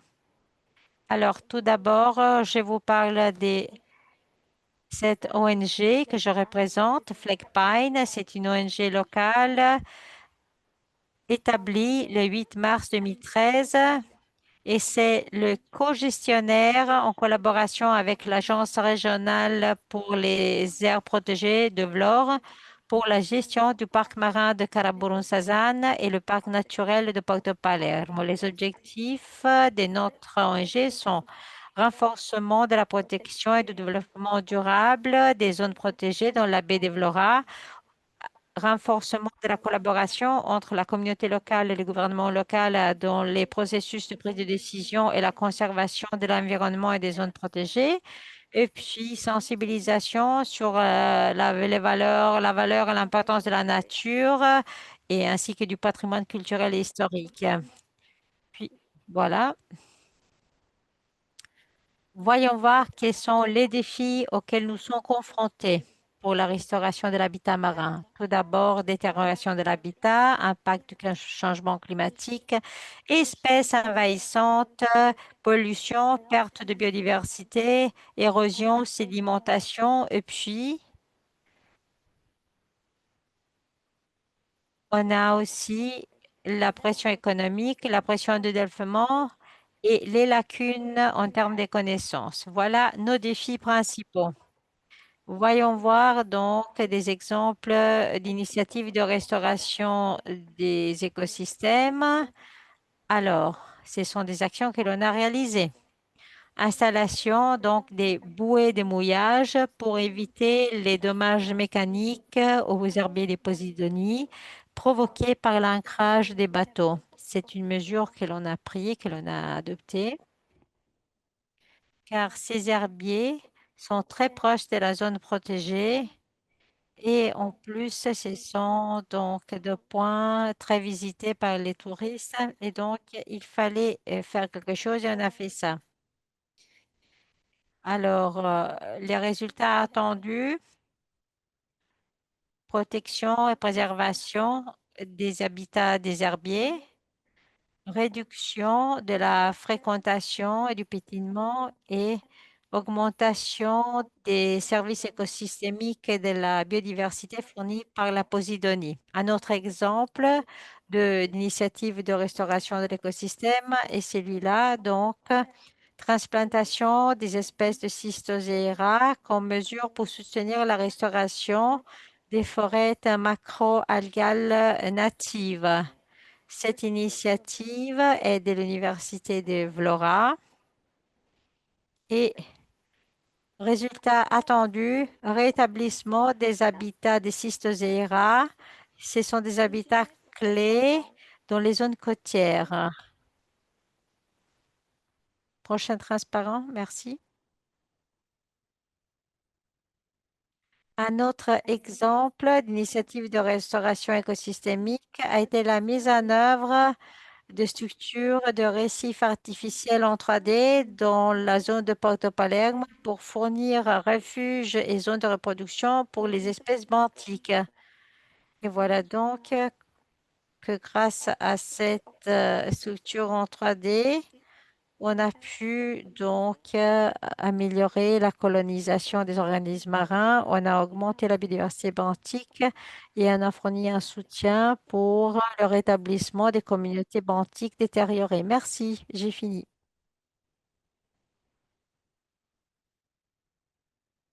Merci beaucoup. Juste une petite question. Ben, tout d'abord, merci pour nous avoir rejoints. Donc, on est content que vous avez pu faire votre présentation. Vous nous avez manqué la semaine dernière. Est-ce qu'il s'agit d'activités continues ou qui ont été terminées, par exemple celle sur la cystosire? Alors, on fait un suivi des habitats des cystosera et on prépare un rapport sur les données collectées et analysées. Pour ce qui est des structures en 3D, elles se trouvent à Porto Palermo et à l'avenir, on va faire des plongées pour voir en fait quelle est la situation. Si, par exemple, les espèces se sont développées, les algues, et donc on va voir si on aura, disons, des résultats positifs. Et ça, par exemple, les bouées, vous les avez déjà mises en place. Oui, oui, tout à fait. Ce sont des exemples d'initiatives réelles que l'on a mises en œuvre. Oui, oui, c'est des choses que l'on a déjà fait. Et combien de bouées avez-vous mis en place? Alors, on est co-gestionnaire avec l'Agence régionale des AMP et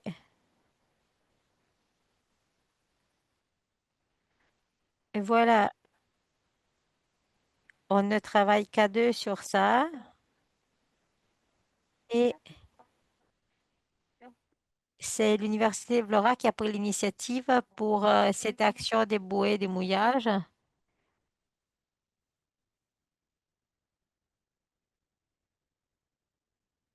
Ah oui, je voulais savoir si c'était continu. Oui, c'est déjà fait, merci.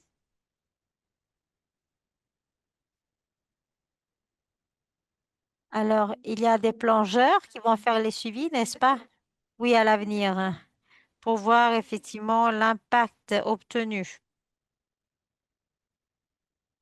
Donc, ce sont des plongeurs, disons,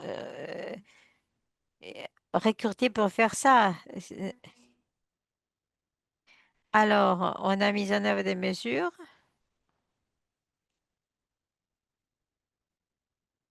Si. Merci. Alors, passons à la prochaine présentation. S'il n'y a pas d'autres questions, OK.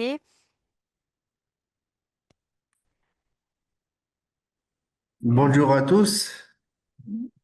Je suis Saïf de l'association Entre Grands Bleus.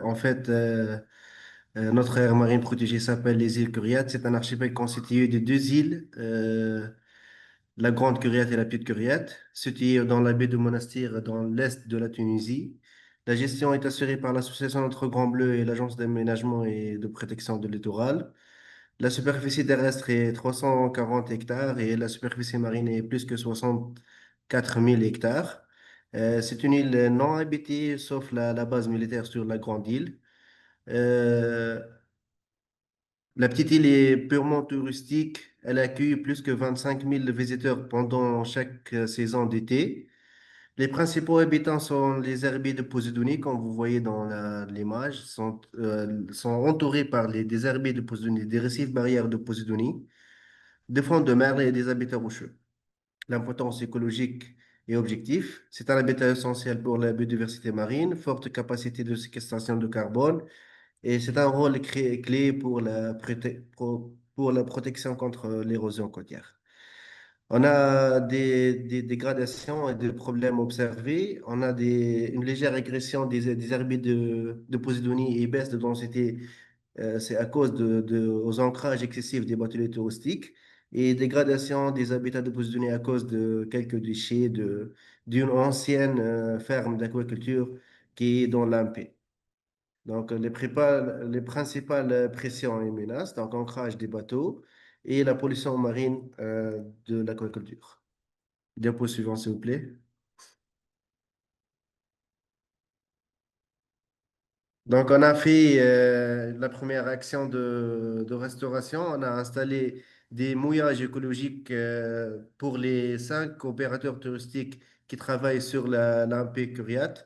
En remplaçant les ancrages traditionnels par des dispositifs fixes et durables, ce sont des 2 blocs en béton armés superposés l'un sur l'autre, l'un de 4 tonnes de chacune, stable et respectueux de fonds marins. Comme vous voyez dans le schéma A, c'est bien illustré le bloc en béton pour remplacer les ancrages euh, traditionnels avec un cordage attaché au corps Morley pour l'amarrage du bateau. Donc, on est arrivé à zéro risque sur les herbiers de Posidonie aux alentours de la Petite Curiate. Et les bateliers utilisent à 100% le mouillage écologique depuis 2016. La suivante, s'il vous plaît. La deuxième action de restauration est celle de récifs artificiels en palmiers. C'est une restauration active menée directement sur le terrain pour réhabiliter les herbiers dégradés. C'est spécialement à la place de la ferme d'aquaculture qui a endommagé les fonds marins. Les récifs en palmiers se sont installés à travers les grappes de palmiers fixées sur des briques de béton et par des fils biodégradables. Ils servent sur un support de pente pour les sèches et la calamar et de l'habitat pour nombreuses espèces marines, comme vous voyez dans les images. Beaucoup de campagnes de merci ont été menées avec la participation des pêcheurs locaux et aussi bien des chasseurs sous-marins, suivies d'un monitoring régulier confirmant la valeur écologique de ces structures. Les récifs ont attiré la faune diversifiée tels que les sars communs, les dorades, les arascas, les pagaies et beaucoup d'autres espèces. On a installé ces récifs en palmiers sous différentes formes, pyramidales, circulaires et éparpillées. Les récifs en palmiers ont favorisé le retour de la biodiversité, surtout la, la, la pente de sèche et de calamar. La diapo suivante, s'il vous plaît. Donc, ce n'est pas que ça a bien fonctionné. Les facteurs de réussite sont la collaboration efficace avec les parties prenantes, application des techniques de restauration adaptées, implication communautaire telle que les pêcheurs, aussi bien les jeunes bénévoles qui nous accompagnent toujours dans les actions de restauration, suivi scientifique rigoureux assurant une évaluation continue. Les résultats sont, on a fait chaque année, on fait un entretien en changeant les grappes de palmiers et l'entretien annuel du mouillage écologique aussi pour les 5 bateliers qui travaillent sur les eucaryotes. Les défis restants, c'est maintenir à long terme les mesures de l'efficacité de ces restaurations. Les pressions persistent telles que quelques pollutions, ancrage pour les petites pêcheurs et bien évidemment le changement climatique. Besoin de coordination renforcée avec les acteurs régionaux, surtout les administrations. Contribution à la gestion de l'AMCP. Cette restauration a amélioré l'état écologique des herbiers de Bézonie, c'est bien évidemment. Elle a renforcé la résilience des habitats marins et la protection côtière. Les actions de suivi et de sensibilisation soutiennent aussi bien les objectifs de conservation durable de l'AMCP. Les prochaines étapes, on a sur le plan de élargir ces mouillages écologiques, poursuivre la surveillance écologique et surtout, on va entamer une autre étape avec les pêcheurs pour leur fournissant des ancrages écologiques pour les petits pêcheurs qui pratiquent aux alentours des îles Kuriat, étendre les actions de restauration dans les zones dégradées aussi en impliquant de nouvelles acteurs comme les pêcheurs. Merci beaucoup.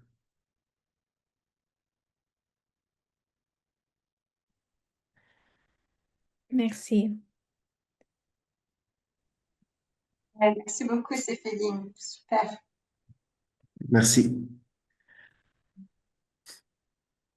Est-ce qu'on va à la prochaine? C'était Yeah. super clair. Moi, j'ai pas de questions. Okay, if anyone has any questions, you can put in the chat as well, or we can go then to the next one. At least I think we have time for one more. And then, yes, thank you. So, On passe donc à la troisième présentation, pardon. Donc, le parc Albuferas de Menorque.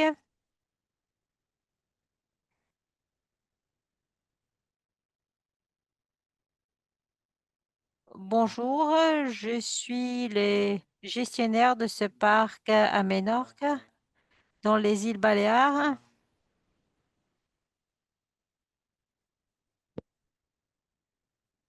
Un tiers de notre parc est marin. L'autre partie est terrestre. Et je vais vous parler de la partie marine. Comme nous avons aussi la Posidonie et parmi les pressions principales, on a aussi l'ancrage, le changement climatique, puis la pêche sous-marine. Et puis, voilà, on a à peu près le même défi qu'ailleurs.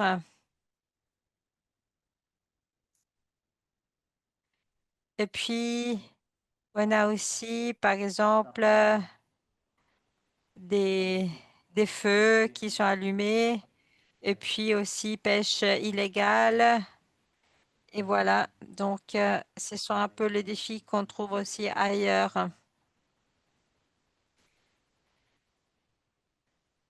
Donc, l'ancrage sur la Posidonie représente sans aucun doute une pression importante.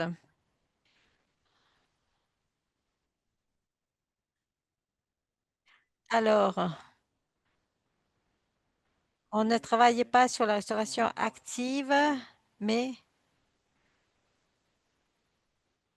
on essaye de faire en sorte que les bateaux donc évitent de faire de l'ancrage sur les herbiers. Mais vous voyez donc la Cystoséira et on a un projet pour la restaurer.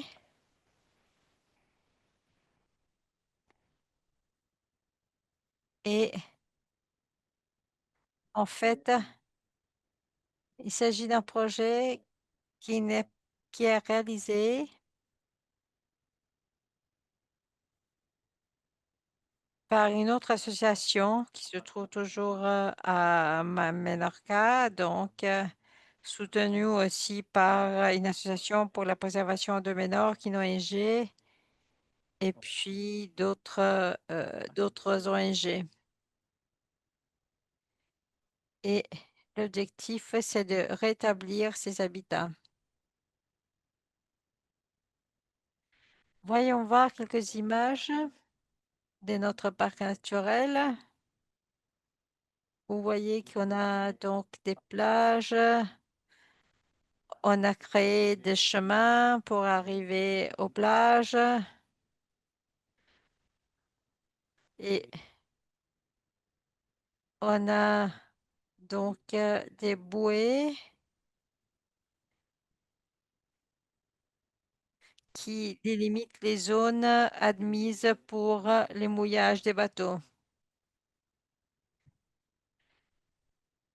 Le suivi représente un défi. C'est compliqué car on a besoin de bateaux et puis il faut des spécialistes qui sachent le faire.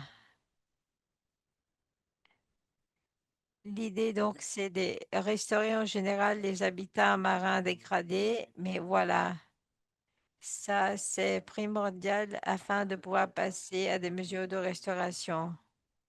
Et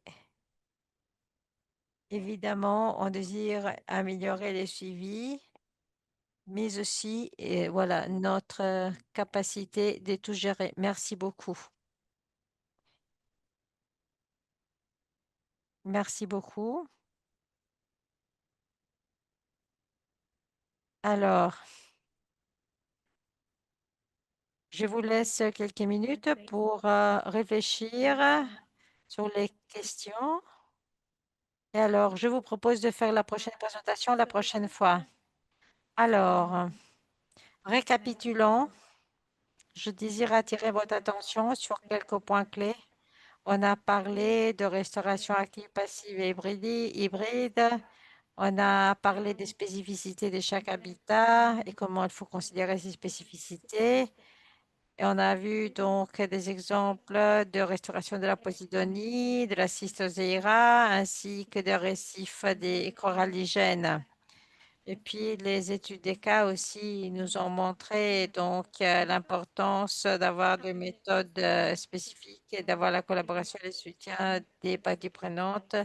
Et puis, on a parlé aussi, par exemple, de la mise à l'échelle qui est très importante, surtout pour optimiser les ressources, transférer les bonnes pratiques. Alors, je vous passe la parole pour nous dire qu'est-ce que vous pensez de cette session, si vous avez des questions, des remarques, des observations, quels sont vos challenges. Et voilà, si vous avez des partenariats auxquels vous pensez pour pouvoir travailler de façon plus efficace dans vos sites respectifs, n'hésitez pas donc, voilà, à partager vos pensées.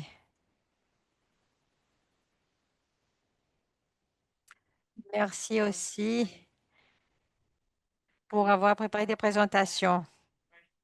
On ne voulait pas trop vous presser, donc on va garder la dernière pour la prochaine fois. La prochaine fois, on va vous donner plus de temps pour faire vos présentations. Maintenant, on n'avait pas trop de temps. Et non, merci. Je voulais remercier tout le monde pour leur présentation. J'ai bien aimé chacune des présentations et des études de cas parce que vraiment, c'était un aperçu sur que faire dans notre travail. Donc, je voulais remercier vous tous. J'ai une question. Peut-être que ce n'est pas vraiment lié à l'étude de cas de Massimiliano, mais est-ce que la méthode du système d'alerte rapide peut marcher aussi pour la modélisation des inondations, pour l'augmentation du niveau de la mer à cause du changement climatique? Oui, oui. Le système d'alerte rapide se base, disons, sur des réseaux artificiels de base. Donc, on peut avoir tout type de données en fonction du système. Dans notre cas, nous avons aussi inclus le niveau de la mer. Dans notre système d'alerte rapide, nous avons aussi un système d'alerte pour le changement climatique.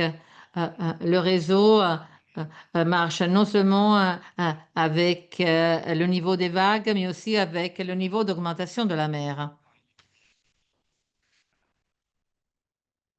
Mais disons que c'est un cadre assez flexible. Ça dépend de votre système et de ce que vous voulez étudier. Vous pouvez avoir toutes données que vous voulez bien avoir dans le système. OK, merci.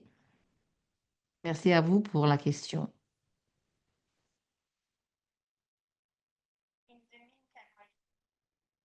Entre-temps, est-ce que vous pouvez allumer vos caméras, s'il vous plaît? Comme ça, on peut bien prendre une photo de ce webinaire. Allumez vos caméras, s'il vous plaît. Allumez vos caméras, s'il vous plaît, parce que vous êtes restés avec nous pendant 2 heures. Hein. Vous avez patienté avec nous. Vous avez posé des questions. Hein, vous avez parlé. Donc, il faut bien maintenant prendre une photo tous ensemble. Allez-y, allumez vos caméras.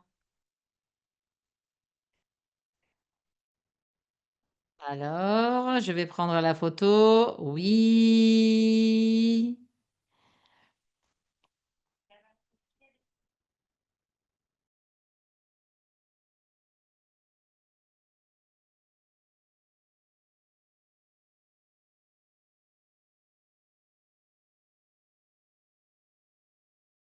En fait, oui, j'ai aussi une autre question pour Patrick.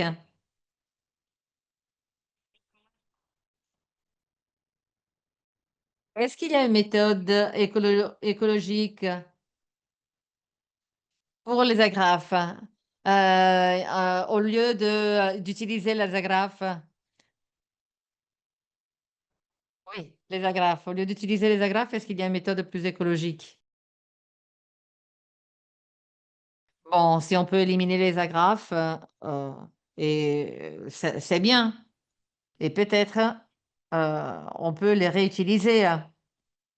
Mais j'ai vu des alternatives. J'ai pas de retour sur ça, mais par exemple, on a utilisé des bâtons de bambou. Hein. J'ai vu utiliser ça.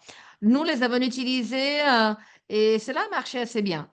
C'était pas super, mais ça a marché assez bien.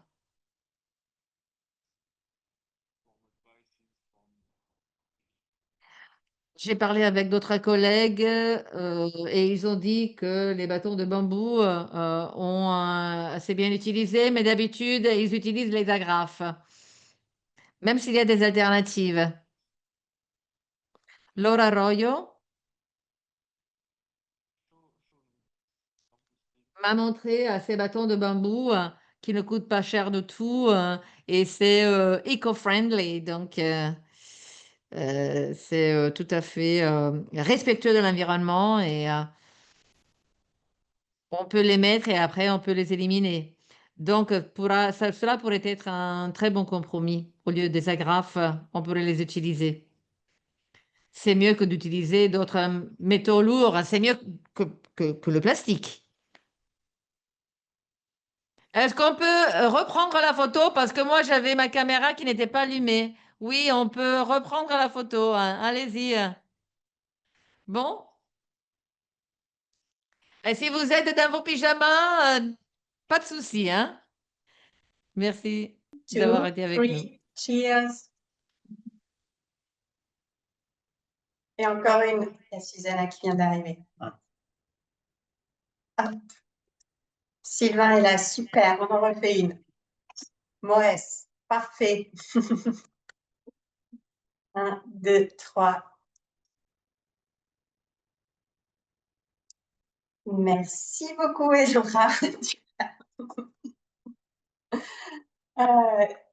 crois qu'on arrive à la fin de cette session. Il y en a encore 2 autres en ligne avant la session présentielle et encore un grand merci à tous les intervenants qui avaient partagé votre expertise, vos retours d'expérience dans cette session. C'est vraiment chouette que vous ayez pu faire ça. Donc, merci à vous, merci à tous les participants aussi d'être là aujourd'hui. Et je vous dis à la prochaine et je passe Patricia, si tu veux prendre quelque chose. Thank you everyone for being here. Bon, cela a été un plaisir. Merci d'avoir été avec nous aujourd'hui. Merci d'avoir été interactif et d'avoir échangé vos études de cas. Alors, on se voit la semaine prochaine. Oui, merci à tous. Au revoir à tous. Au revoir. Au revoir. Merci.